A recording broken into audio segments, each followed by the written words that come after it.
coração está cheio de gratidão e alegria por tudo que o Senhor, segundo a sua bondade, tem feito entre nós. Pastor Bruno Andrade, mais uma vez, minha gratidão, amigo querido, parceiro, sua esposa, pastora Joyce, Deus em Cristo continue abençoando. Pastor Nivaldo, missionária Shirley, Deus abençoe abundantemente a vida dos meus queridos irmãos.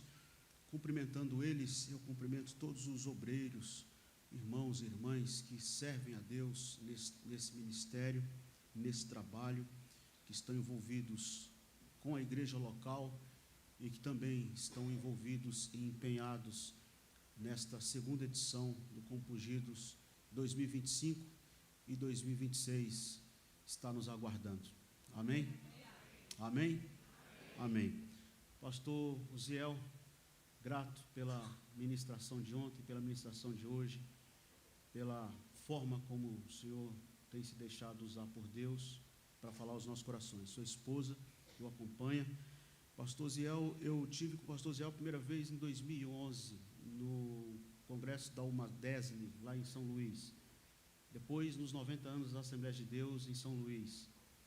E mais recente agora, hoje, um mês exatamente hoje, que eu estava com ele lá no campo dele, lá em Tirirical, em uma de suas igrejas.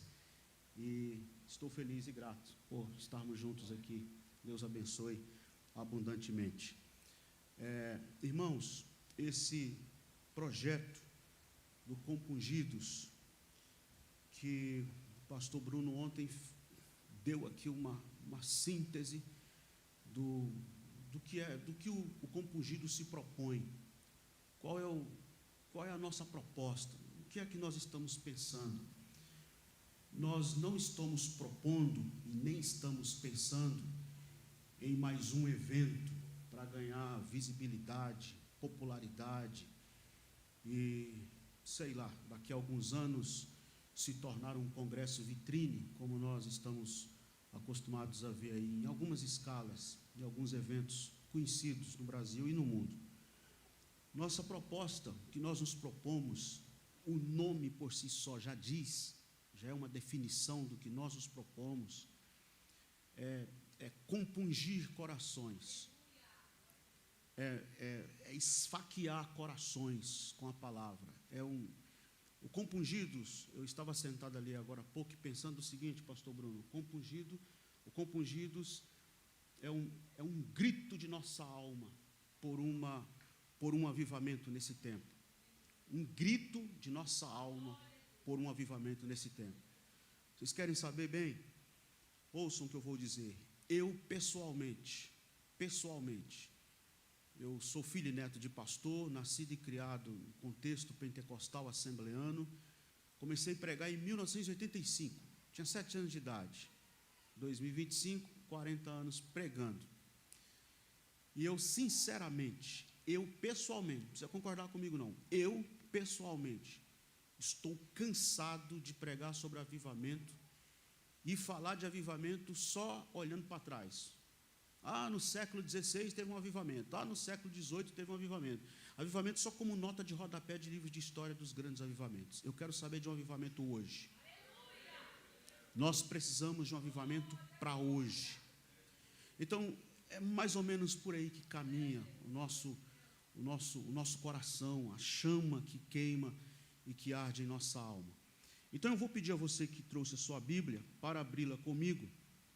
Eu quero ser bastante objetivo nas minhas palavras, visto que, como eu já disse, nós estamos bem fartos e abastecidos de preciosas mensagens que foram entregues aos nossos corações, mas eu quero ler Atos dos Apóstolos, capítulo de número 2, versículos de número 37 ao 42. Atos dos Apóstolos, capítulo de número 2, versículo de número 37 até o versículo de número 42. Uma alegria rever o Sidney, que veio de Londres para cá. Moisés Golias, meu amigo de alguns anos, 2 décadas aí já se foram, né, Moisés? Que bênção. Atos dos Apóstolos, capítulo 2, versículo de número 37. Bem, enquanto você está encontrando o texto, que não é difícil achar, e também já está aqui, mas tem um hino, um cântico na harpa que me é muito precioso. Já achei uma flor gloriosa, e quem deseja a mesma terá, a rosa de Saron preciosa, entre mil mais belezas terá. No vale de sombras e morte, nas alturas de glória e luz, esta flor será minha sorte, precioso para mim.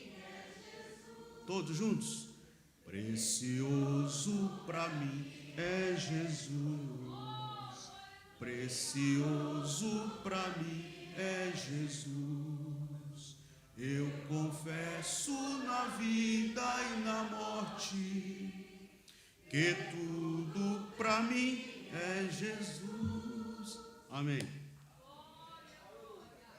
Ouvindo eles estas coisas, compungiu-se-lhes o coração, e perguntaram a Pedro e aos demais apóstolos: que faremos, irmãos? Respondeu-lhes Pedro: arrependei-vos, e cada um de vós seja batizado em nome de Jesus Cristo para a remissão dos vossos pecados, e recebereis o dom do Espírito Santo. Pois para vós outros é a promessa, para vossos filhos e para todos os que ainda estão longe, isto é, para quantos o Senhor nosso Deus chamar. Com muitas outras palavras deu testemunho e exortava-os, dizendo: salvai-vos desta geração perversa. Então os que lhe aceitaram a palavra foram batizados, havendo um acréscimo naquele dia de quase 3.000 pessoas, e perseveravam na doutrina dos apóstolos e na comunhão, no partir do pão e nas orações. Amém. Há uns 15 ou 16 anos, aproximadamente, eu li um livro, e nesse livro me deparei com um texto que me desafiou profundamente. Ainda hoje, esse texto é por mim revisitado, eu sempre estou revisitando esse texto, porque ele me tocou e me desafiou de forma muito profunda. Portanto, o que eu vou falar para vocês, a partir de agora, à guisa de introdução, abram parênteses.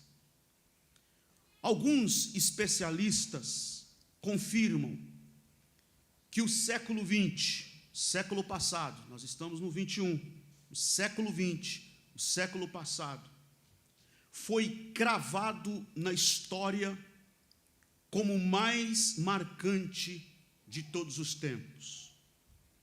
Foi o século que viu o apogeu da modernidade e que viu nascer a pós-modernidade. Dentre tantas dimensões e características que deixaram marcas profundas nessa transição histórica, está a ambiguidade e as contradições. Ou seja, a pós-modernidade é marcada pela ambiguidade e pelas contradições, ou por contradições. A esperança, por um lado, mas há pavor por outro lado.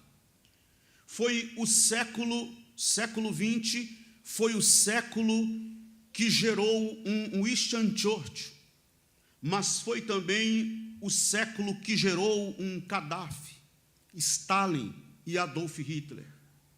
Foi o século que aplaudiu Mahatma Gandhi, Martin Luther King, Nelson Mandela, mas também valorizou Mussolini e Pinochet. Foi o século dos avanços científicos e tecnológicos, mas também foi o século das clínicas de aborto, do suicídio assistido e dos cartéis de drogas. Foi o século de Madre Teresa de Calcutá, de Billy Graham, de C.S. Lewis, mas foi também o século de Jim Jones e do Reverendo Moon.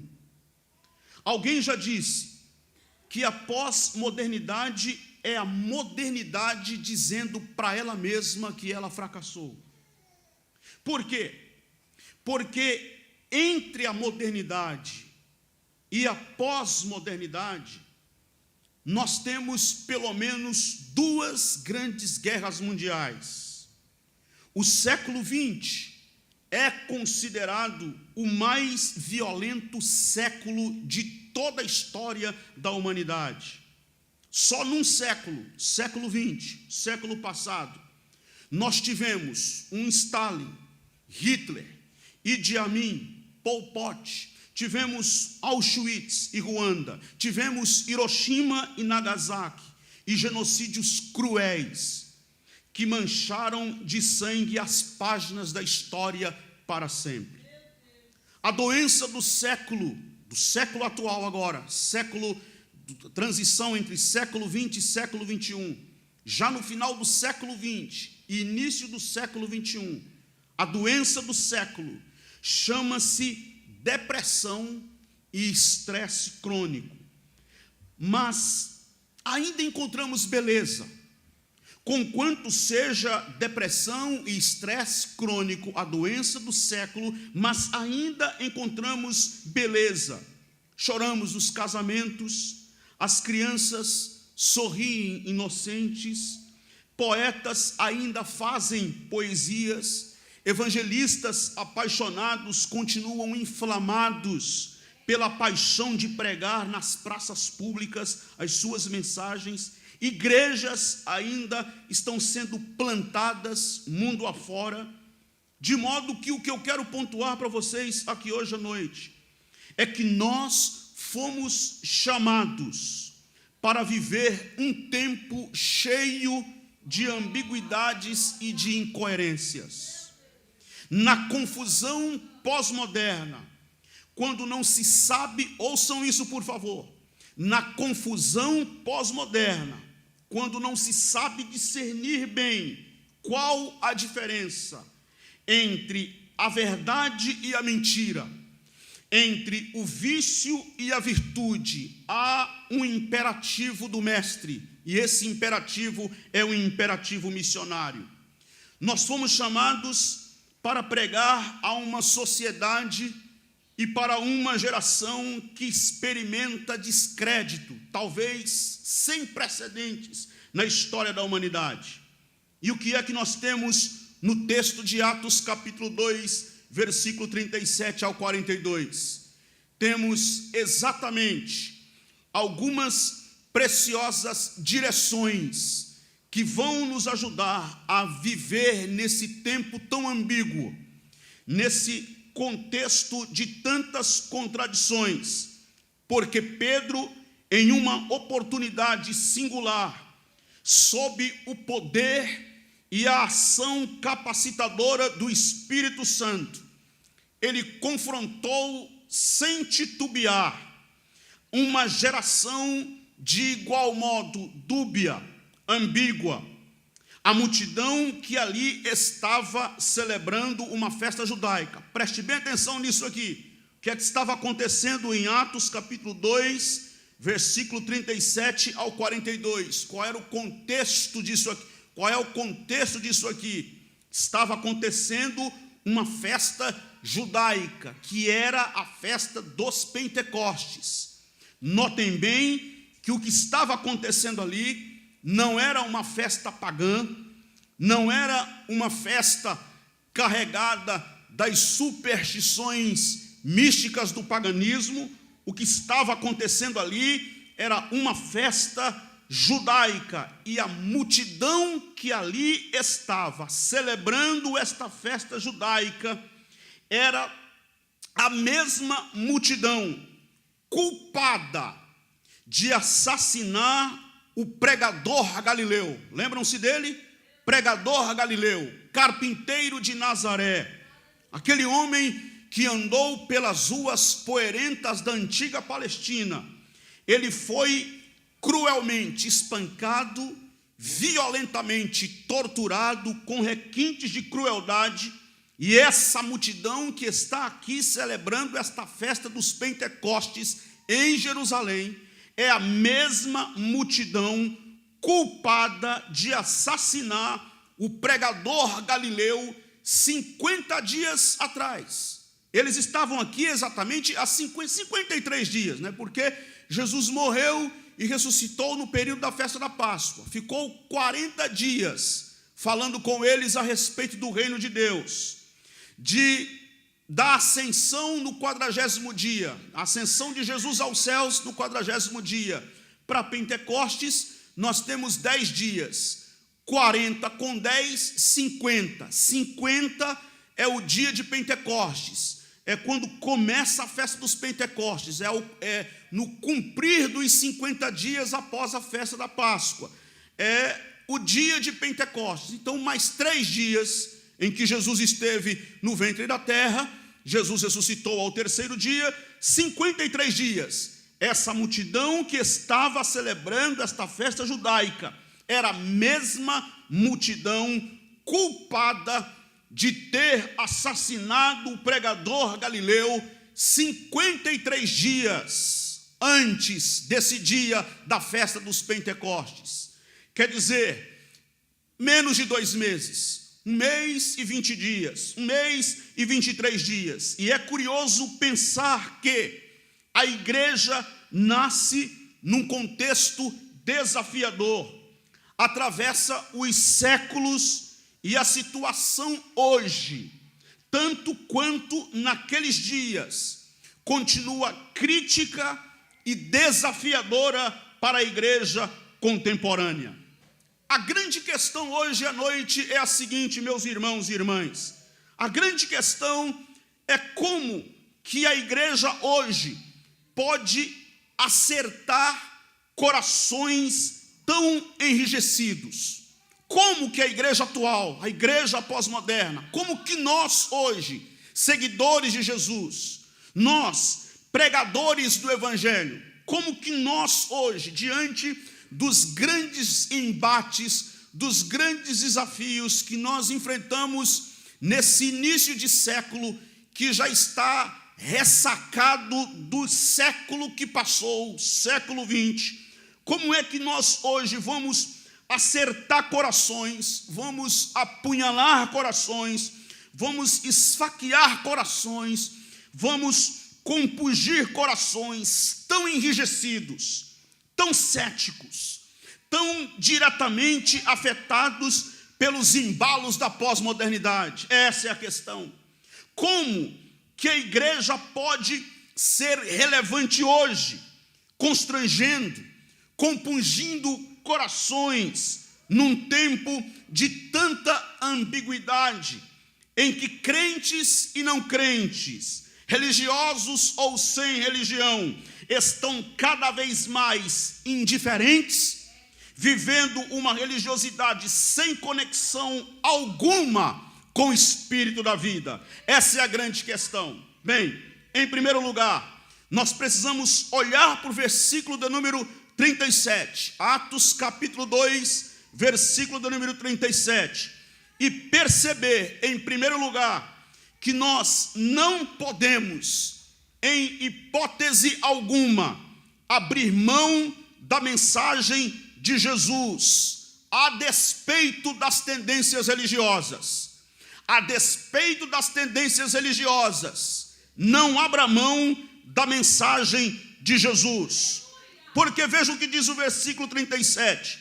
Ouvindo eles estas coisas. Que coisas foram estas que eles ouviram? O texto diz, ouvindo eles estas coisas. Quer dizer, eles ouviram algo, que o que eles ouviram compungiu o coração. Eles ouviram algo, que o que eles ouviram apunhalou o coração. tanto o pastor Bruno como o pastor Osiel trouxeram aqui uma bela explanação, conceituando, trazendo definições claras, conceito de compungido, que é compungir, e eu, claro que não preciso mais gastar tempo, porque ficou muito claro nas mensagens anteriores, mas para que eu endosse aqui o que eles já falaram, e também o que estou querendo mostrar agora para vocês, vocês sabem, e nós já ouvimos, que a palavra grega para compungir é coração apunhalado, coração esfaqueado, coração rasgado pela palavra. Então eles ouviram alguma coisa,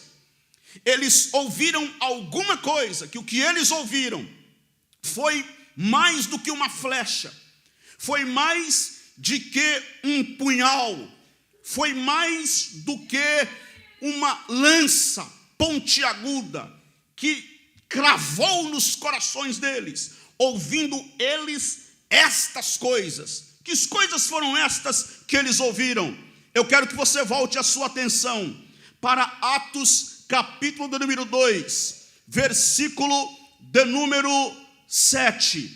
Atos, capítulo de número 2, versículo de número 7. Porque o versículo diz assim: estavam, pois, atônitos e se admiravam, dizendo: vede, não são porventura todos estes que aí estão falando? A multidão, espantada, vendo a igreja cheia do Espírito Santo, os irmãos falando em línguas, e aquele poder maravilhoso do Espírito Santo, aquele derramamento glorioso do Espírito Santo, e eles estão admirados, porque o grande milagre em Pentecostes não é que eles enrolaram a língua e falaram numa língua que ninguém entendeu nada.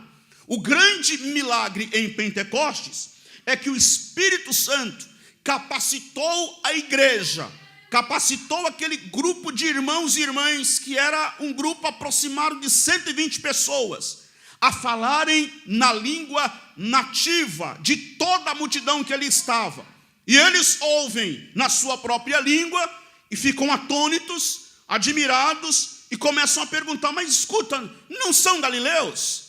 Gente semi-analfabeta, gente das regiões pobres da Galileia, que nunca cursaram idiomas nas faculdades da Palestina, nunca fizeram idiomas nas universidades de Jerusalém. Não são galileus todos esses que estão falando? E o versículo do número 11, na última parte do versículo 11, a pergunta começa no 7 e ela se arrasta até o 11, e a pergunta no versículo 11, que começa no 7, é exatamente essa, na segunda parte do versículo: como os ouvimos falar em nossas próprias línguas das grandezas de Deus. Bem, quando eu leio isso aqui, que eles estavam atônitos e admirados, porque cada um ouvia falar na sua própria língua das grandezas de Deus, então já nasce uma luz para mim. Ouvindo eles todas estas coisas, foi o que a igreja pregou em Pentecostes, cheia do Espírito Santo. Essa igreja está falando das grandezas de Deus. Essa igreja não está com adivinhações, essa igreja não está com brincadeira, essa igreja não está com disse-me-diz, essa igreja não está com futrica, essa igreja não está com confusão. Essa igreja, no poder do Espírito Santo, está falando das grandezas de Deus.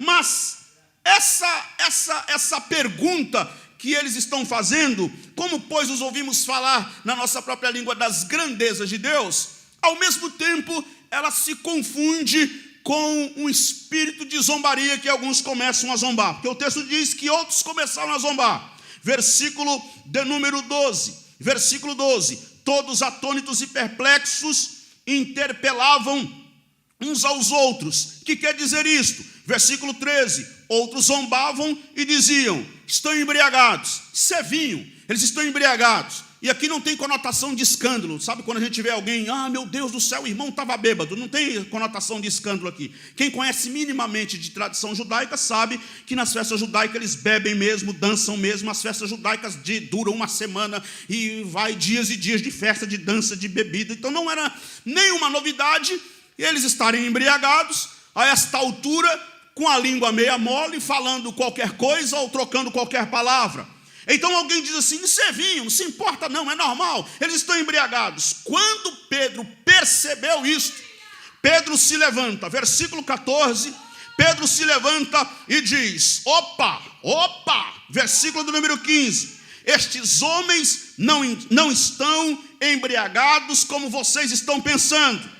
O que está acontecendo aqui é o que foi dito pelo profeta Joel. Aí ele cita Joel. A profecia de Joel foi qual? Acontecerá nos últimos dias, diz o Senhor, que derramarei do meu espírito sobre toda a carne. Vossos filhos e vossas filhas profetizarão, vossos jovens terão visões e sonharão os vossos velhos. Até sobre os meus servos e sobre as minhas servas derramarei do meu espírito naquele dia e profetizarão. Mostrarei prodígios em cima no céu e sinais embaixo na terra: sangue, fogo e vapor de fumaça. O sol se converterá em trevas e a lua em sangue, antes que venha o grande e glorioso dia do Senhor. E acontecerá que todo aquele que invocar o nome do Senhor será salvo. Aqui nós temos um tom na mensagem de Pedro. Pedro aqui tem um tom, do versículo 15 até o versículo 21, ele tem um tom. Ele usa a profecia do profeta Joel, legitima o que está acontecendo ali. Essa confusão que vocês estão achando aí de vinho, isso não tem nada a ver. Isso é cumprimento de profecia. Já foi dito, já foi falado, Joel profetizou, e nós estamos agora desfrutando desta bênção. Poder do Espírito Santo está entre vós, e se vocês quiserem participar disso aqui, fiquem sabendo: todo aquele que invocar o nome do Senhor será salvo. Aí Pedro imediatamente muda o tom da mensagem.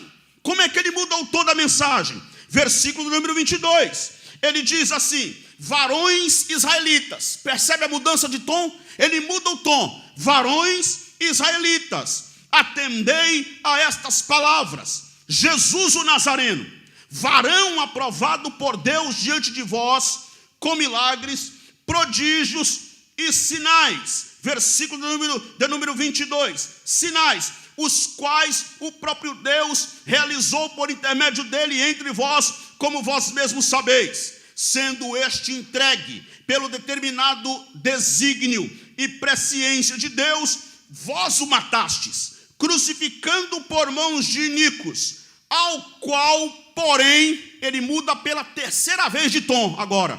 Até o 21 ele vem num tom, do 22 ele vai noutro tom, no 24 ele muda de tom, mais uma vez, e diz assim: ao qual, porém, Deus ressuscitou, rompendo os grilhões da morte, porquanto não era possível fosse ele retido por ela. No primeiro tom ele citou o profeta Joel. No terceiro tom agora ele cita Davi. Versículo de número 25. Olha o que ele diz: porque a respeito dele, diz Davi, diante de mim via sempre o Senhor, porque está à minha direita, para que eu não seja abalado. Por isso se alegrou o meu coração e a minha língua exultou. Além disto também, a minha própria carne repousará em segurança, porque não deixarás a minha alma na morte, nem permitirás que o seu santo veja a corrupção. Fizeste-me conhecer os caminhos da vida, encher-me-ás de alegria na tua presença. Versículo 29. Irmãos, seja-me permitido dizer-vos claramente a respeito do patriarca Davi, que ele morreu e foi sepultado, e o seu túmulo permanece entre nós até hoje, sendo pois profeta, e sabendo que Deus lhe havia jurado que um dos seus descendentes assentaria no seu trono. Prevendo isto, referiu-se à ressurreição de Cristo, que nem foi deixado na morte, nem o seu corpo experimentou corrupção. A este Jesus Deus ressuscitou, do que todos nós somos testemunhas. Exaltado, pois, à destra de Deus, tendo recebido do Pai a promessa do Espírito Santo, derramou isto que vocês estão vendo e ouvindo agora.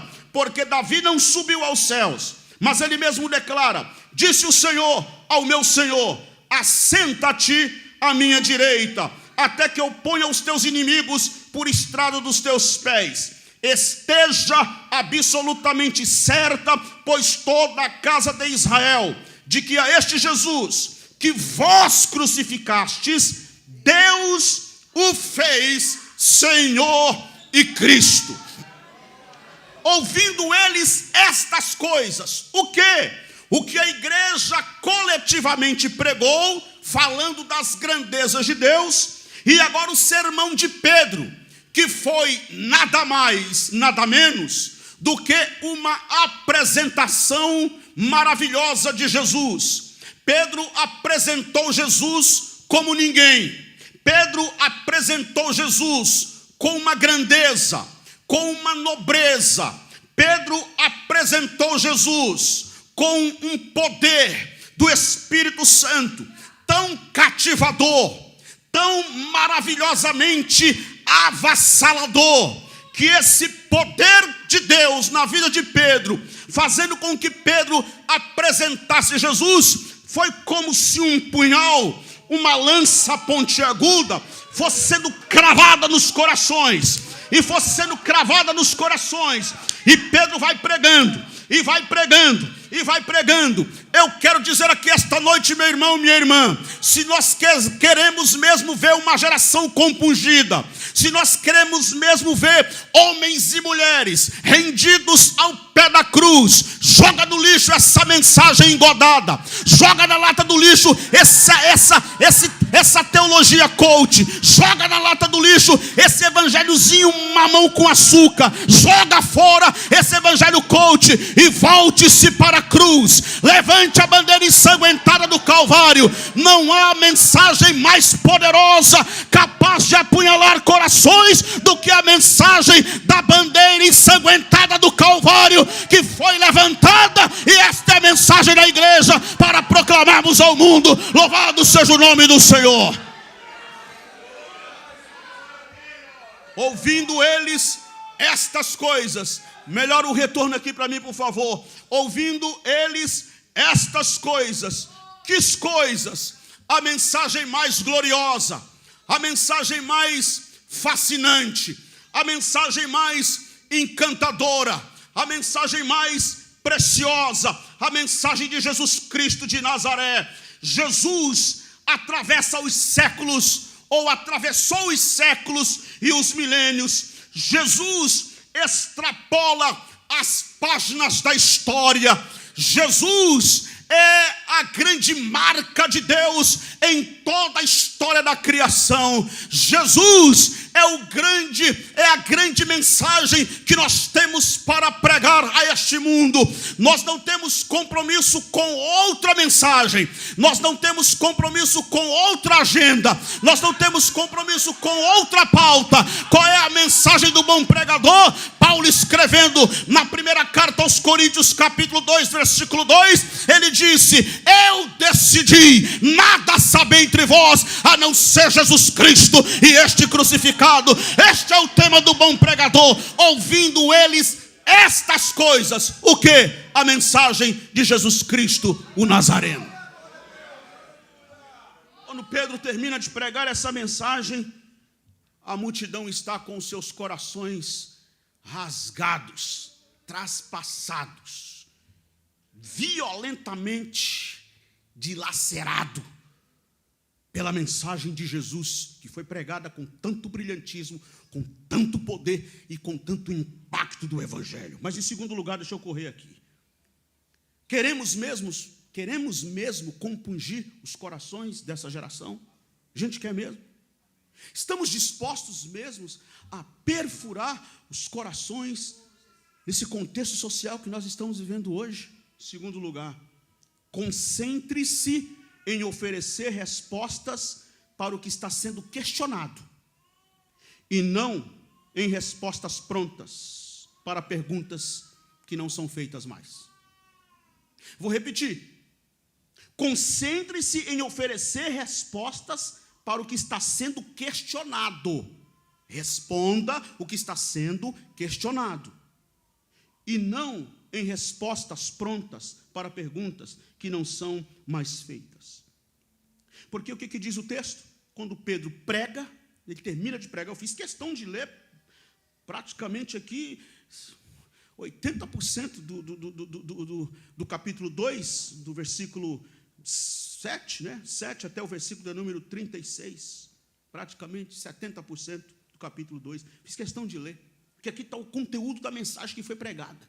Ouvindo eles estas coisas. O quê? Está aqui o conteúdo da mensagem. E o que acontece? Quando ele termina de pregar, o texto diz assim: ouvindo eles estas coisas, compungiu-se-lhes o coração, porque eles estão com o coração espedaçado. Os corações estão perfurados. Eles olham para Pedro e para os demais apóstolos e perguntam: que faremos, irmãos? Qual é a pergunta? Qual é a pergunta? Que faremos? E aí, aqui, irmão, aqui está um ponto assim que, sinceramente, e me desculpem, mas esse talvez seja um problema nosso, da nossa cultura brasileira. A gente tem mania de responder o que não estão perguntando. Isso quando alguém diz assim: nossa, que terno bonito. Eu comprei na Macy's. Mas ninguém está perguntando onde você comprou. Está falando que é bonito, só isso. Já prestaram atenção como a gente tem mania de responder o que não foi perguntado? É mania nossa, querer responder o que não foi perguntado. A multidão pergunta: que faremos, irmãos? Que faremos, irmãos, o quê? O que eles querem saber? Que faremos? Que faremos em relação a tudo que nós acabamos de ouvir. Essa expressão aqui, essa pergunta, que faremos, ela tem um tom de desespero. Eles estão desesperados. Não é uma pergunta simples. É uma pergunta de quem está desesperado, de quem está angustiado. Porque sabe o que Pedro acabou de pregar para eles? Pedro acabou de pregar para eles dizer: vocês são culpados. Vocês mataram Cristo de Deus. Vocês o crucificaram e vocês são tão covardes que vocês não tiveram nem a capacidade de crucificar vocês mesmos com a mão de vocês. Vocês entregaram ele nas mãos dos iníquos e ficaram de camarote assistindo ele morrer. Vocês são ruins, vocês são maus. E eles ficaram apavorados. E agora? E agora? Que faremos? Irmãos, sabe por que a gente prega?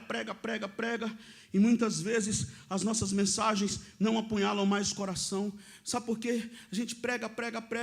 Tem pregador para todo, já sabe, né? Tem pregador para todo gosto, para todo tipo. Tem pregador de todo jeito. Tem do coach ao... Deixa quieto. Tem pregador para todo jeito. Igreja para todo gosto. Mas o que está acontecendo que parece que os corações estão cada vez mais indiferentes, cada vez mais céticos, cada vez mais enrijecidos. Parece que igreja é só um cumprir protocolo. Parece que culto é só para ir lá cumprir tabela. Porque cada vez mais, duas coisas eu quero observar aqui. Primeiro, porque somos especialistas em oferecer respostas para perguntas que não estão sendo mais feitas. A gente quer oferecer resposta para essa geração, perguntas que eles ficam olhando assim para a gente: você está falando o quê? Essa pergunta até foi feita já, mas passou. Talvez foi feita lá no século XVI. Não é a questão de hoje mais. Quais são as questões de hoje? Quais são as demandas da nossa sociedade hoje? Quais são as demandas de hoje? E segundo, só porque muitas vezes nossas mensagens não estão apunhalando mais coração ou corações, porque nós somos especialistas em mostrar a doença, mas a gente não mostra a cura. Mostra a doença. E vai pregar lá em São Paulo, pastor Ziel. O senhor já deve ter passado por lá, pela Praça da Sé, por ali, e já viu aquele pessoal pregando ali na rua, né? Muito pregador de rua ali, eles pregam, pá.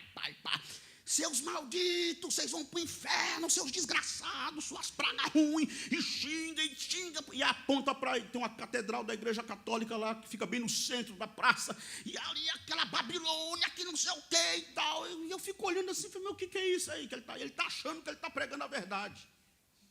Ele está convicto de que ele está falando o evangelho. Ok, Mas pastor, a gente não tem que pregar contra o pecado? Tem! E tem que pegar pesado contra o pecado. E eu prego contra o pecado e temos que pregar contra o pecado. Mas não adianta falar, vai para o inferno, está em pecado, é maldito e acabou e não mostra a cura. Eu quero saber da cura. Eu entro no consultório médico, o médico me faz exames e me vira dos avessos e diz, ó, você está assim, está assado e tá. Ok, doutor, e agora, qual é o tratamento? Não, se vira. Como se vira? Quero saber do tratamento, quero ser curado. Essa multidão olha para Pedro e João e os demais apóstolos e pergunta, e agora o que a gente faz? Tudo bem, nós erramos, nós somos culpados, nós somos covardes, nós somos pecadores mesmos, nós falhamos mesmo, nós erramos mesmo, mas e agora o que a gente faz? Precisamos de cura! Essa geração está clamando por cura. Só que a gente só sabe ficar com essas respostinhas nossas prontas, que não responde nada com nada. E no máximo a gente mostra. Você sabe o que é isso? Isso é típico da religião. A religião é boa para isso. A religião é especialista com isso. A religião mostra o defeito. Olha como você é pecador, olha como você é desgraçado, olha como você é ruim, olha como você é condenado. A religião é mestre para isso. A religião é especialista nisso. A religião faz isso. E engraçado, ou curioso, depende da palavra que você quiser usar aí, que o Evangelho também fala a mesma coisa. O Evangelho também fala isso. Você é pecador, você é miserável. Todos os pecados destituídos estão da glória de Deus. O Evangelho também fala isso, só que tem uma diferença do Evangelho para a religião. A religião mostra só o defeito, mas não reforma. O Evangelho diz assim, você é pecador. Eu ouvi há muitos anos atrás, o pastor pregando, ele dizia assim, o Evangelho é uma boa notícia, mas antes de ser uma boa notícia, primeiro ela é uma má notícia. E qual é a má notícia? O Evangelho diz assim, você é pecador, você é falho, você pecou, você está afastado de Deus, você é inimigo de Deus, você vai morrer, você está condenado, você vai apontando até o homem para o pó. Quando ele está no pó, convicto da sua miserabilidade, convicto do seu pecado, aí o Evangelho entra com a boa notícia. O salário do pecado é a morte, mas o dom gratuito de Deus é a vida eterna. Se nós queremos ver uma geração compungida, se nós queremos ver uma geração e uma sociedade de homens e mulheres com corações apunhalados de verdade pelo Evangelho, nós precisamos nos concentrar na resposta. E qual foi a resposta? Eles perguntaram, o que faremos? Qual foi a resposta de Pedro? Arrependei-vos. Arrependei-vos. Porque o Pedro também podia aproveitar o embalo. Tá? Ô Pedro, rapaz, você viu que você arrebentou? Pedro, só dá você. Você é o número 1 do Congresso. Rapaz, você veio no Compungidos, botou todo mundo no bolso. Rapaz, você é o cara. Pedro, você, tá vendo não? A multidão está na sua mão. O povo está na sua mão. Agora você faz o que você quiser com esse povo, Pedro. Faz aí, Pedro, agora. É agora que eu entro. Quer ver? Pedro diz assim, vocês querem saber mesmo? Arrependei-vos. E arrepender, a gente estava conversando isso hoje à tarde, Moisés e Sidney. Arrepender não é remorso. Tem gente com remorso e acha que está arrependido, pastor Zé. Pastor Nivaldo, eu não devia ter falado, por que eu falei? Isso é remorso. Por que eu fui, não devia ter dito? Isso é remorso. Arrepender é converter. Arrepender e converter são duas palavras que estão intimamente ligadas. Converter, arrepender, converter, é uma nova direção. É uma conversão, é uma mudança de rota, é uma mudança de direção, é uma metanoia, é uma metamorfose, é uma mudança de mente, é uma nova consciência. Pedro estava dizendo, vocês precisam mudar a rota, recalculem e convertam-se. Passem agora por uma metamorfose, se submetam a uma metanoia, mudem agora, virem a chave. chave. Vocês estão envolvidos ainda com Moisés, com a lei de Moisés, com o templo. Pois deixa eu dizer a vocês, não é Moisés, não é templo, não é lei, não é sábado, é Cristo Jesus. É a mensagem que nós somos chamados para pregar, e é esta mensagem que muda a direção de vocês. Arrependei-vos.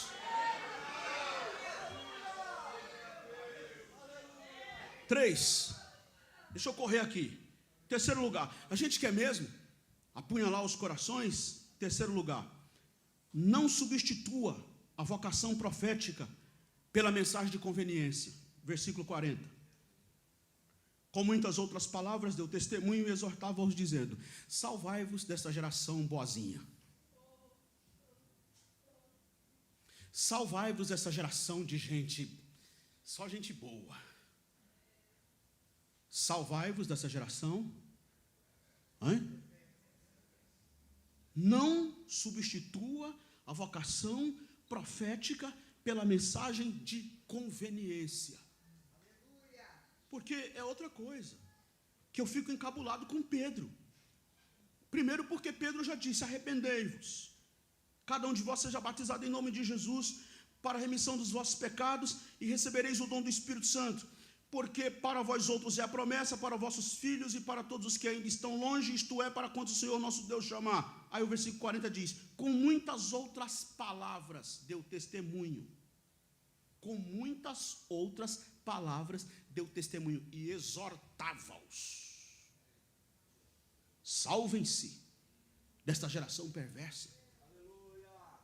Sabe qual tem sido o problema da igreja atual? A igreja pós-moderna tem tido uma dificuldade enorme de exercer a sua vocação profética. Porque ficou fácil a gente agora fazer concessões. A gente tem toda uma estrutura de conveniência. A gente tem políticos a nosso favor. A gente tem acesso no palácio. A gente transita livremente aí pelos corredores do poder. Precisa disso aqui. O Pedro está pregando e o Pedro não tem bancada evangélica para defender ele. O Pedro não tem político para passar pano para ele. O Pedro não tem nenhum costa quente para defender ele. O Pedro não tem proteção de nada. De ninguém. E o Pedro levanta a cabeça, levanta a voz e diz: salvai-vos desta geração perversa. Esta geração é uma geração perversa. E é tão perversa que chegou ao ponto de matar o Cristo de Deus. Olha o nível de perversão de vocês. Olha o nível mais alto de perversão desta geração. Então, querem saber de uma coisa? Salvem-se dela, livrem-se desta geração perversa. Irmãos, está sobrando alianças com o poder e está faltando voz profética. Nós estamos precisando de voz profética. Estamos precisando de um Amós nesse tempo, que saia do sul e chega lá no norte, para botar a mão na cara dos sacerdotes, dos que se diziam poderosos. E quando eles quiseram ficar revoltadinhos com Amós, o Amós: vocês estão pensando o quê? Eu não sou profeta e nem sou filho de profeta. Sabe o que o Amós estava falando? O Amós está falando assim: eu não tenho um pedigree, eu não tenho um sobrenome. Quais que eu tenho um sobrenome aqui? Eu não tenho sobrenome de A, de B e de C. Eu sou boieiro, cultivador de sicomor. Eu sou do pé rachado, trabalhador da roça. Mas o Senhor me tirou de trás das vacas para vir profetizar para vocês: arrependei-vos e parem de escravizar os pobres. Precisamos de Miqueias, que aponte o dedo para os moradores das montanhas de Seir. Sabe o que Sabe o que é isso, né? Os moradores da montanha. Está falando com quem? Com os poderosos, com os ricos que estão lá em cima, olhando para baixo, como se ele, em alguma coisa, fizesse ele acreditar que o dinheiro dele faz ele ser mais importante, mais especial do que o pobre que está lá embaixo. O Miqueias disse: vocês tomem cuidado e vergonha na cara de vocês e se convertam. Estamos precisando de Jeremias, despido da cintura para cima, com um cinto de linho podre amarrado na cinta, colocando o dedo na cara dos religiosos, dos líderes religiosos, dizendo: Deus vai apodrecer a soberba de Judá, e há muita soberba de Jerusalém, quando ele apodreceu este cinto. Precisamos sim, irmãos e irmãs. E sabe o que eu tenho dito? Eu tenho dito o seguinte: às vezes nós ficamos tímidos, com medo, acovardados. Parece que essas histórias nem faz mais sentido para nós. Quando eu falei aqui no começo, né? Quando fala de avivamento, é só o avivamento de John Wesley na Inglaterra, é só o avivamento de Charles Spurgeon, é só o avivamento de Billy Graham no século XX, ou início do século XX, é só o avivamento de Charles Finney, e por aí vai. E essas histórias parece que passaram, parece que hoje as coisas estão, a gente fala tanto dos dias de hoje, mas a gente está meio que acostumados, meio que conformados, meio que acomodados com todo esse cenário, a situação de hoje, e parece que o poder do evangelho não é mais o mesmo, parece que nós não temos mais o mesmo poder de influência, o mesmo poder de impacto. Mas eu quero te dizer hoje à noite, meu irmão, minha irmã, no encerramento do Compungidos 2026, Deus quer nos levantar neste tempo. Sabe por que eu digo isto? Porque para cada faraó, Deus tem um Moisés; para todo Golias, Deus tem um Davi; para todo Acabe, Deus tem um Elias; para todo Amã, Deus tem um Mardoqueu; para todo Império Romano, Deus tem um Paulo; para esta geração, Deus tem a sua igreja comprada, lavada no sangue do Cordeiro. Levantemos-nos do poder do Espírito Santo, porque Deus quer nos usar nesta hora em que estamos atravessando esses desafios atuais.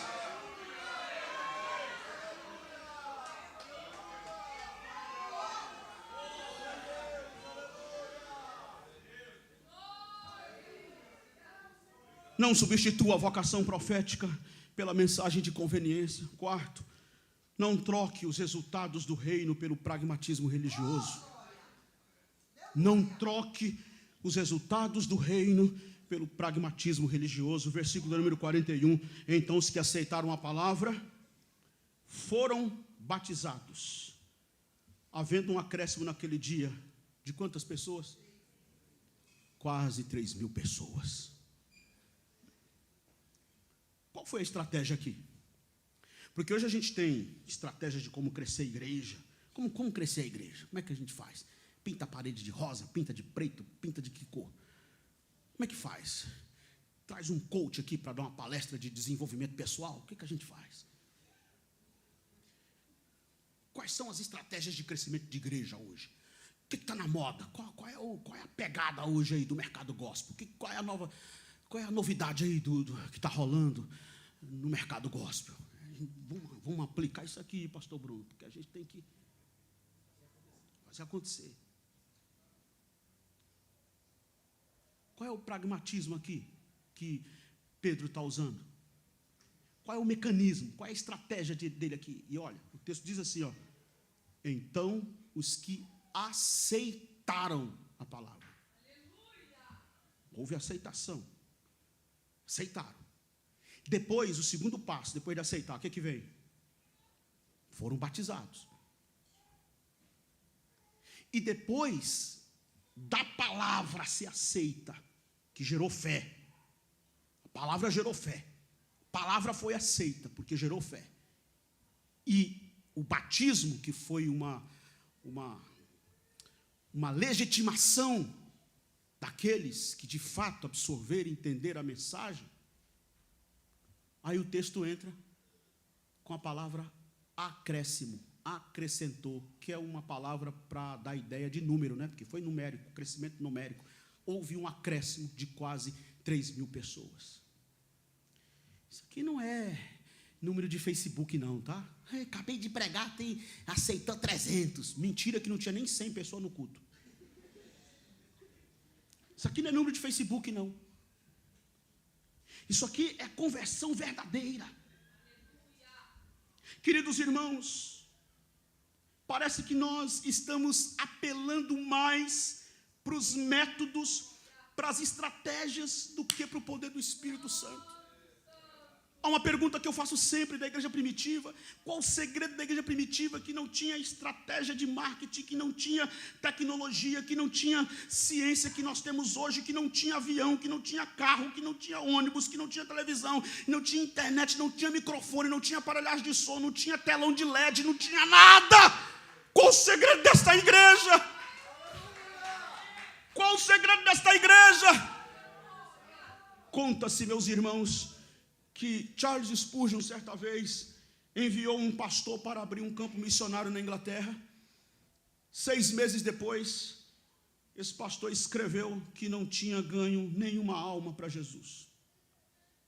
Após várias cartas do Spurgeon, indo e vindo para ele, aconselhando ele, orientando ele: olha, faça mais cultos evangelísticos, melhora aí o programa de EBD. E aí ele escrevia para o Spurgeon, dizia: olha, não está funcionando nada disso. Aí Spurgeon escreveu um dia para ele e disse assim: olha, já que nada disso que eu te falei está funcionando, agora use as lágrimas.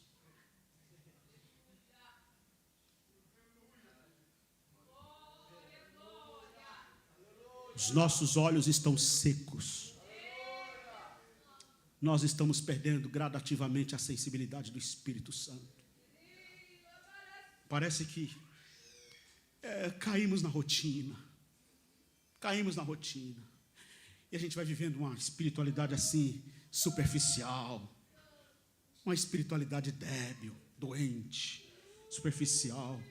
Porque nós acreditamos mais nos métodos, no pragmatismo, o que funciona, o que dá certo, quem é que atrai multidão, quem é que se eu convidar aqui vai, e como é que funciona. A gente apela para os métodos pragmáticos.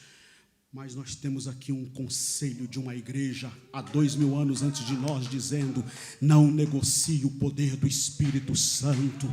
Não negocie o poder do Espírito Santo. Nós temos aqui, meus queridos irmãos, o que nós temos aqui? Nós temos aqui um resultado de reino. O resultado de reino não são os 7 passos de como ter vitória. Os resultados do reino não são as 12 maneiras de como conquistar o impossível. Os resultados do reino não são as técnicas do coach da fé. Os resultados do reino não são as musiquinhas que tocam na hora da pregação para mexer com a minha emoção e me dar a sensação de arrepio. Os resultados do reino é de gente que ouve a palavra, que aceita a palavra, que se rende à palavra, que se batiza, porque ele entendeu a boa mensagem do reino e do evangelho. E por último, eu vou terminar aqui. Nós queremos mesmo ver corações de fato compungidos pelo Espírito através da nossa mensagem. Queremos mesmo ver isso. Então nós não podemos abrir mão daquilo que é essencial. O que é essencial, o que é basilar, o que é fundamental na fé cristã. O que é basilar, o que é essencial, o que é fundamental na fé cristã, que nós não podemos negociar nunca. Você pode ser pentecostal, tradicional, você pode ser calvinista, arminiano, você pode ser ortodoxo, você pode ser o que você quiser. Mas isso aqui é o ABCD do evangelho, é o básico, é o... Como é que chama aquele leite que as mães dão para os filhos ali? Hein? Fórmula. É isso. Você não tem como atropelar etapas. Está aqui, versículo 42. Perseveravam na doutrina dos apóstolos, na comunhão, no partir do pão e nas orações.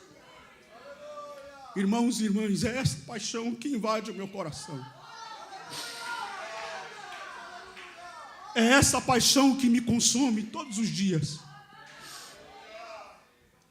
Eu me lembro, eu falei aqui que eu sou filho e neto de pastor, comecei a pregar com 7 anos de idade, e eu me lembro sempre com muita paixão na minha alma, do dia 16 de dezembro de 1990.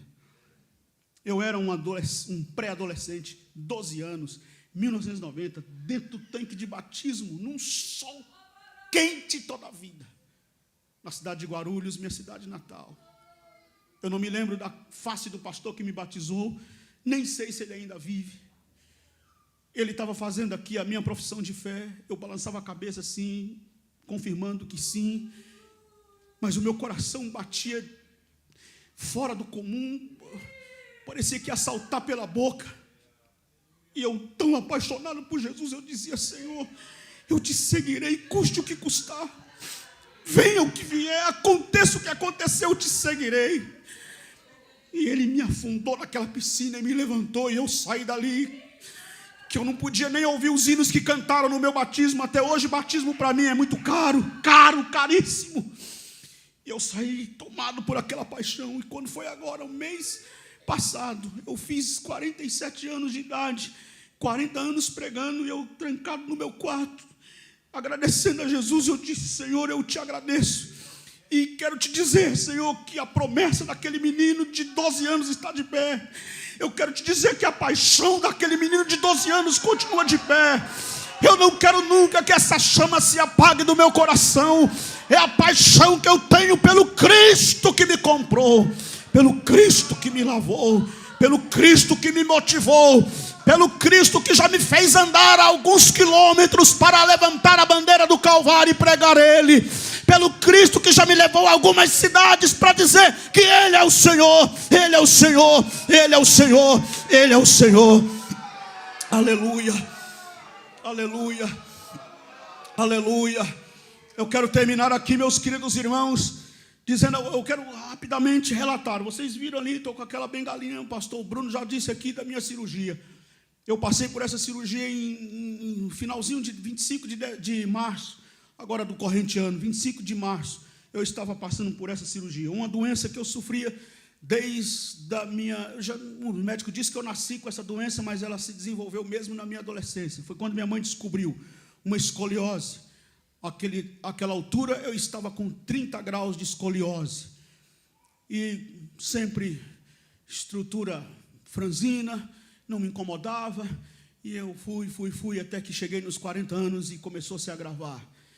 E eu fui de 30 para 45 graus, e de 45 para 50, e de 50 para 51, e para 55, e para 60, que foi quando eu fiz a cirurgia. E o médico falou assim: se você não operar antes dos 60 anos, ou você está na cadeira de roda, ou você vai estar todo envergado, fora que eu estava tendo problemas respiratórios, pulmão, rins, estava um problema tremendo. Terminava de pregar, tinha que sair correndo para me sentar, uma dor angustiante. Mas eu estava com muito medo, porque eu sou medroso mesmo. Eu já saí da sala do médico com a receita na mão para tomar uma bezetacil na sala do lado, e eu olhei para um lado e para o outro, rasguei, joguei no lixo e fui-me embora, porque eu não vou ter muito medo de agulha e tudo. E a primeira cirurgia da minha vida foi uma cirurgia dessa magnitude. O médico disse assim para mim: a sua cirurgia é grande, ela vai de 7 a 12 horas, vai depender lá da hora, de 7 a 12 horas de cirurgia. Eu com muito medo, achei que eu ia embora. Eu liguei para o pastor Bruno, despedi, pedi perdão para ele, e fui embora. Me internei uma noite antes. Cheguei de manhãzinha, a minha cirurgia estava marcada para 7 da manhã. Antes disso, passou lá o enfermeiro que me atendeu, fez os procedimentos e me levou para a sala, onde eu ficaria aguardando a visita do médico. O médico passou lá, o médico o cirurgião, o médico anestesista, um outro médico que o acompanhou para monitorar todo o meu sistema neurológico. E eu com muito medo, sério, que não dava uma palavra com a minha esposa, calado, e ela me filmando, brincando comigo, tentando me descontrair, e eu quieto. E aí o médico chegou lá e me disse assim: você vai entrar agora para o centro cirúrgico. E eu disse: tudo bem, me levou. E eu tinha orado dizendo: Senhor, eu quero uma experiência contigo. Aproveita que eu vou estar lá mesmo, anestesiado. Se eu quiser me levar, leva. Se não quiser, faz alguma coisa. Eu quero ter uma experiência, pelo menos. E eu cheguei com essa oração diante de Deus e fiquei ali aguardando. Quando vieram me buscar, me levaram para o centro cirúrgico. Irmãos, quando eu cheguei no centro cirúrgico,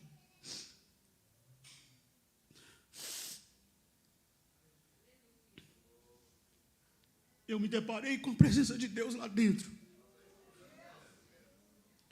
mas era como se eu estivesse entrando dentro de uma... Sabe quando você mergulha numa piscina? É como se eu tivesse mergulhado numa piscina. Estava tudo tomado ali dentro. Eu não vi anjo, não vi nada, não tive visão de nada, nada. Eu só percebia que... Eu sentia assim, que eu estava envolvido ali, e tinha uma coisa muito diferente, era uma presença ali dentro, uma presença assim que eu não sei explicar. Eu não tenho um vocabulário para explicar aquilo. E o médico veio, começou a me anestesiar. Ele falou, você vai demorar 1 hora, até você ficar completamente anestesiado, vai 1 hora. E ele me anestesiando e conversando comigo. E eu me lembro que ele falava comigo, está tudo bem, está tudo bem. Está começando a ficar às 11, eu digo, minha cabeça está meio às 11. E fui, até que eu adormeci. E quando terminou a cirurgia, que eu voltei, assim, que eu me lembro das primeiras coisas que eu comecei a ver assim embaçadamente, porque eu não conseguia enxergar nitidamente por causa da anestesia.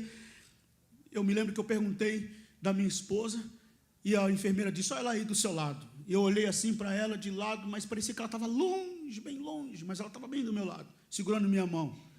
E eu perguntei, a cirurgia acabou? Ela disse, já acabou. Eu falei, mas como?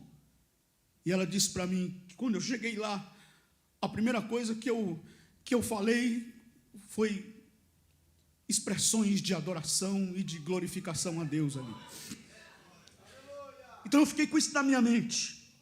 A última coisa que eu vi, que eu senti antes de adormecer, foi a presença de Deus. A primeira coisa que eu vi, que eu percebi, que eu senti, foi a presença de Deus quando eu voltei. Irmãos, eu não tenho vocabulário, eu não tenho palavras para explicar o que foi aquilo que eu vi, que eu senti. Vi no modo de dizer, porque como eu disse, eu não vi de visão nenhuma. Mas o que eu senti ali, aquele envolvimento, aquela presença gloriosa. Aí eu perguntei, quantas horas foram de cirurgia? Minha esposa disse, 4h30, o médico me disse. Falei, como 4h30? Ele disse que era de 7 a 12 horas. E o Espírito Santo falou em meu coração, é o sinal que eu estou lhe dando, que eu estava lá com você e fui eu quem te operei. A cirurgia foi um sucesso. Estou aqui com 25 parafusos nas costas, 2 ganchos, mas estou firme, graças a Deus. Firme, graças a Deus. E eu já tive um vislumbre do que é essa presença gloriosa e contagiante. E eu quero dizer, irmãos e irmãs, o mundo precisa conhecer uma igreja inflamada e contagiada pelo poder do Espírito Santo. Fiquem em pé comigo agora em nome de Jesus. Aleluia. Aleluia, o mundo precisa conhecer uma igreja inflamada pelo poder do Espírito Santo, uma igreja inundada pela presença do Espírito Santo. Levante as suas mãos para os céus aí agora onde você está. Levante as suas mãos e curve a sua cabeça aí onde você está. Com as mãos levantadas, com as cabeças curvadas, com os olhos fechados, eu vou começar a ministrar sobre você aqui agora, meu irmão, minha irmã, orando a Deus nesse instante, para que esta presença gloriosa do Espírito Santo, que esta presença gloriosa do Espírito que compunge corações, do Espírito que apunhala corações, comece neste momento a fazer algo de especial, algo de extraordinário, algo maravilhoso na tua vida, no teu coração, na tua alma. Eu quero ouvir a igreja orando. Ore comigo agora e comece a receber esta presença gloriosa. Jesus está aqui entre nós. Jesus está aqui entre nós. Jesus está aqui entre nós. Jesus está aqui entre nós. Aleluia. Pastor Bruno, se puder, peça para o Moisés cantar aqui. Se puder, se der tempo ainda, porque eu vou orar com a igreja neste momento, enquanto ele louva o Senhor comigo aqui agora, com um dos seus cânticos aqui agora rapidamente. Eu quero ministrar sobre a tua vida, meu irmão, minha irmã, ao Espírito de Deus aqui nesta noite. O Espírito que trabalha, o Espírito que compunge, o Espírito que apunhala corações, o Espírito que trabalha, o Espírito que convence, o Espírito que consola, o Espírito Santo de Deus. Ele está aqui, eu não tenho dúvidas. Compungidos 2025 veio para revolucionar a sua vida. Você não pode sair daqui a mesma pessoa. Você não pode continuar a mesma pessoa. Você não vai ser mais a mesma pessoa. O Espírito de Deus está aqui para impactar a tua vida. Receba agora, receba agora, receba agora, receba agora. Esta presença gloriosa, seja impactado agora por esta presença gloriosa. Quando meu eu e meu orgulho descer comigo e se misturar com as águas do rio, então subirei como Naamã curado. Eu abro mão de tudo que sou, só pra sentir, ó meu Senhor. Eu abro mão de tudo que sou, só pra te adorar. Senhor, Senhor, quebra meu orgulho. Eu quero descer e mergulhar nas águas do teu amor. Me purifica, eu quero ser limpo como Naamã no teu poder. Aleluia, aleluia, aleluia. O meu eu, Senhor, quebra meu orgulho. Eu quero descer e mergulhar nas águas do teu amor. Me purifica, eu quero ser limpo como Naamã no teu poder. Nós vamos encerrar esta conferência, mas nós vamos dar aqui uma oportunidade para você, meu irmão. Assim Deus me informou. Para você, minha irmã. E quem poderá calar a voz do coração? Nós vamos dar aqui uma oportunidade para você, meu irmão, para você, minha irmã. Aos céus, eu sei que lá está. Se eu mergulhar, aleluia, no mais profundo mar, nunca poderei me ausentar do teu olhar. Tu és o Deus que me sonda. Tu és o Deus que me vê. Não tenho todas as respostas,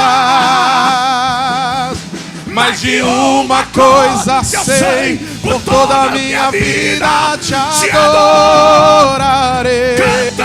Adorar é o que sei, adorar é o que sou. Nada pode calar um adorador. Não existem prisões que contenham a voz de quem te adora, Senhor. Adorar é o que sei, adorar é o que sou. Nada pode calar um adorador. Não existem prisões que contenham a voz de quem te adora, Senhor. Nós vamos dar uma oportunidade aqui nesta noite para você, meu irmão, para você, minha irmã, que quer renovar a sua paixão com Jesus, a sua paixão por Jesus aqui nesta noite. Você que diz assim: pastor, eu quero, nesse Compungidos 2025, eu quero renovar a minha paixão com Jesus, por Jesus, pelo Evangelho. Sai do seu lugar e vem à frente. Eu vou orar aqui junto com o pastor Osiel, com o pastor Bruno. Nós vamos orar aqui, nós três, vamos ministrar orações. Os pastores que estão aqui vão ajudar orando também. Pode vir aqui à frente, pode ficar em pé aqui mesmo. Você que quer ser batizado no Espírito Santo, você não foi batizado ainda com o Espírito Santo, você diz: eu quero ser batizado. Você diz assim: eu quero ser renovado. Eu sou batizado, mas eu quero ser renovado. Saia do seu lugar e venha rapidamente agora. Pode vir. Você que quer renovar a sua paixão por Jesus, pode ficar em pé mesmo aqui para ter mais espaço, querido. Isso, fique aí à vontade. Pode vir, venham mais. Pode vir, pode vir. Eu quero fazer também aqui um convite. Você que não entregou a sua vida para Jesus ainda, você que está aqui hoje à noite, não entregou a sua vida para Jesus ainda, o que você está fazendo nesse país aqui sem Jesus? Ah, estou aqui para ganhar dólar. Pois é, venha receber Jesus aqui na tua vida. Venha, saia do seu lugar. Você que não entregou a sua vida para Jesus, você que está afastado do Evangelho, você pode voltar hoje. Volte hoje para a casa do Pai. Venha renovar a tua aliança com Deus. Venha renovar a tua aliança, o teu compromisso com Jesus, com o Evangelho. Venha receber o poder do Espírito Santo. Venha receber renovação espiritual. Pode vir, pode vir. Venha, porque nós vamos orar agora. Nós vamos orar agora. Eu quero ver você aqui à frente. Tem gente chorando porque sabe que Deus está falando com ele. Tem gente chorando porque sabe que o Espírito Santo incomodou ele, está incomodando ela. Você está incomodado. Essas lágrimas aí não é poder persuasivo da minha parte não, que eu não tenho isso não. É o poder do Espírito Santo na tua vida. É o poder do Espírito Santo na tua vida. Vem em nome de Jesus. Vem em nome de Jesus. Você que diz: pastor, eu quero ser uma bomba na mão de Deus. Eu quero ser usado com poder. Eu quero ser usado com autoridade. Eu quero ser usado. Eu quero ser usado. Eu quero um avivamento para hoje. Para hoje. Para hoje. O mesmo Deus que levantou um John Wesley na Inglaterra, o mesmo Deus que levantou um Charles Spurgeon na Inglaterra, o mesmo Jesus que usou um Charles Finney aqui nos Estados Unidos, o mesmo Jesus que usou William Seymour, negro, baixinho, cego de um olho, filho de escravo, mas foi usado para revolucionar o começo do século e pregar o Evangelho, espalhando a chama pentecostal pelo mundo afora. Esse mesmo Jesus está aqui. Ele não mudou. Ele continua operando. Ele continua fazendo. Ele continua. Então levante as suas mãos para os céus agora. Levante as mãos. Feche os olhos. Ore comigo agora. Pai Celestial, aqui está o teu povo. Aqui está a tua igreja. Aqui está, Senhor. Aqui está, Senhor, homens e mulheres que crê na tua palavra, que crê no poder do teu Espírito Santo.